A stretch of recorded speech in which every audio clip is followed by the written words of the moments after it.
Hello guys, welcome to yet another wonderful session of learning with Prepclass. My name is Tutor Olalekon Israel, your Prepclass English tutor, and I am super excited to have you join me in today's session of learning. Now in today's session, we will be answering questions 6 to 10 from the Jamb English 2013 past question. Remember, the purpose of this session is to help you prepare for your forthcoming Jamb examination. So, without wasting much time, kindly subscribe to this channel, turn on the post notification so you can be notified whenever we upload any new content. Alright, let's begin. Now we have a passage here. So we are going to read this passage and use the information from this passage to answer questions 6 to 10. Alright, let's read. In 1951, the government decided to start a pottery training center where new and more advanced technical methods, especially glazing, could be taught. The center was intended to serve the whole of the defunct northern region, and there were several reasons for choosing Abuja. The first was the excellence of the traditional pottery made in the Emirates.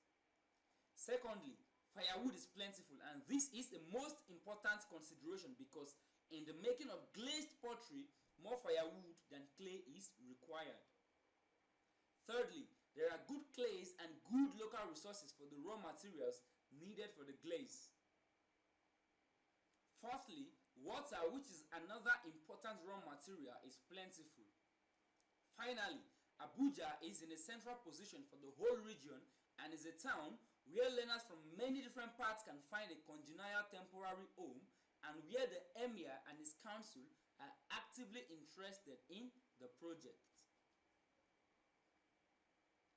Nearly all the making is done by a process called throwing, so called because the lumps of clay are thrown by the potter onto a wheel head. They are weighed out so that each pot will be roughly the same size. For example, for making pint-sized jugs, the lump of clay will be 1.5 kilograms. The potter sits on the saddle of the wheel and spins it by pushing a pedal with his left foot.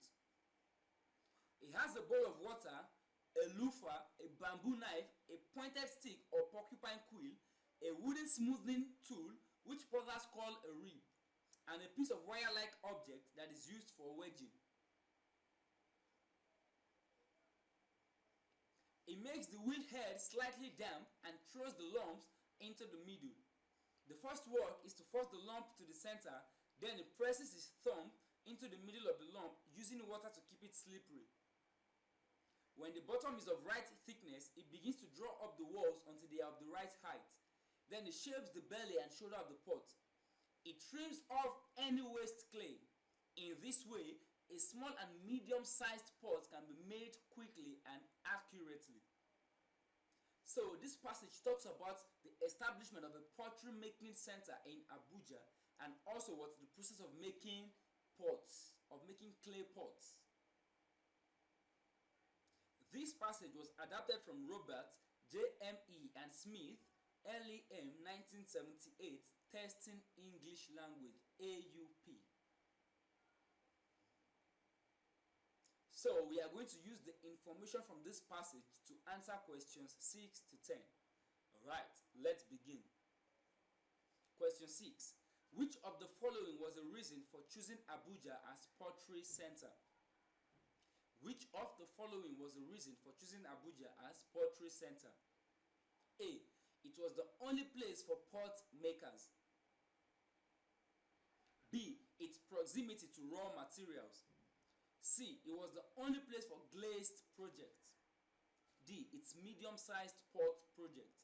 Which of the following was a reason for choosing Abuja as pottery center? Let's go back to an excerpt from the passage. Now let's read. The center was intended to serve the whole of the defunct northern region, and there were several reasons for choosing Abuja. Now, these are the reasons for choosing Abuja. The first was the excellence of the traditional pottery made in Emirates. Secondly, firewood is plentiful. This is the most important consideration because in the making of glazed pottery, more firewood than clay is required. Thirdly, there are good clays and good local resources for the raw materials needed needed for the glazes. Fourthly, water, which is another important raw material, is plentiful. So Abuja was chosen because of its proximity to raw materials. Firewood is plentiful. Also, good clays and good local resources are found in Abuja. Fourthly, water, which is another important raw material, is plentiful. So the reason why Abuja was chosen as the center is because of its proximity to raw materials.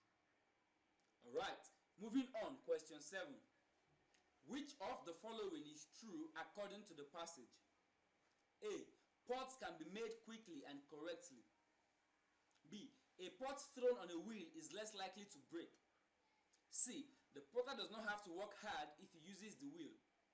D. Anyone with almost no training can run pots on a wheel. So, which of these options is true according to the passage? We have to go back to the passage. The answer to this question is found in the highlighted part on the screen. In this way, a small and medium-sized pot can be made quickly and accurately. So everything written above this part shows that what it shows the process of making pots. So the last sentence shows a conclusion. In this way, a small and medium-sized pot can be made quickly and accurately. So according to the passage, pots can be made quickly and correctly, quickly and accurately. Alright, moving on, question 8. From the passage, how does a potter make several pots of almost identical size?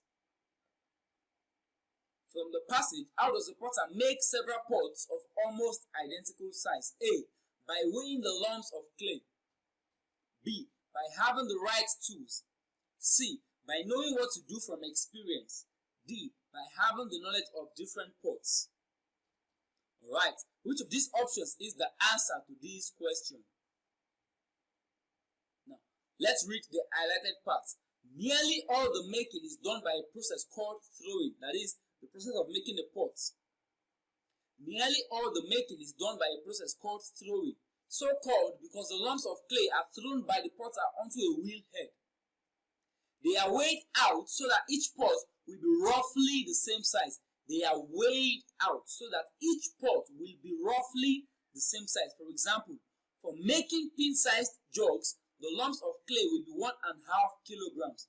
So from the passage, a potter makes several pots of almost identical size by weighing the lumps of clay. Alright, moving on, question 9. The phrase trims off any waste clay. The phrase trims off any waste clay as used in the passage means to A. Force the clay to the center. B. Divide the clay into two. That should be divide. Divide the clay into two. C. Wash away different colors. D. Cut away unnecessary parts. So the phrase trims off any waste clay as used in the passage means to what? Let's go back to the passage where we have trims off any waste clay. Now let's read the highlighted part. When the bottom is of right thickness, it begins to draw up the walls until they are of the right height. Then it shapes the belly and shoulder of the pot. It trims off any waste clay. When you are trimming something off, you are removing parts that are not necessary, parts that are not needed. Then it shapes the belly and shoulder of the pot. It trims off any waste clay. In this way, a small and medium-sized pot can be made quickly and accurately. So the answer to this question is option D. Cut away unnecessary parts. Trim off any waste clay means what? To cut away unnecessary parts. Alright, moving on to the next question, question 10. The word congenial as used in the passage means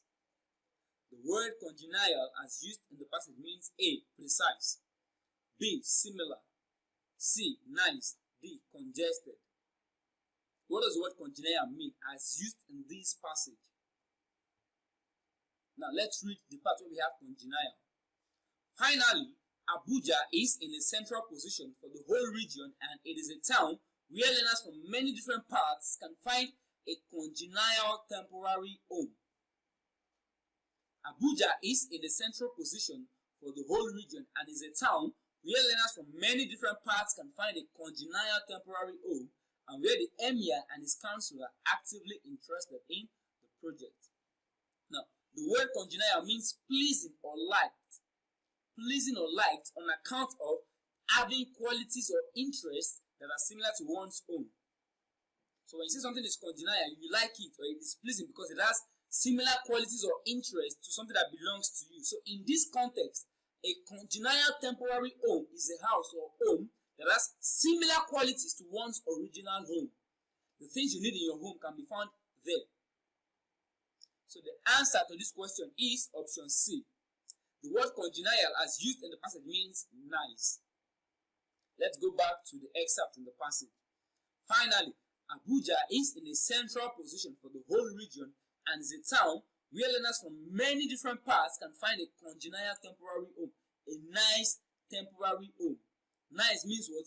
Houses that have the similar things you have in your original house. Things you need for your day-to-day activities.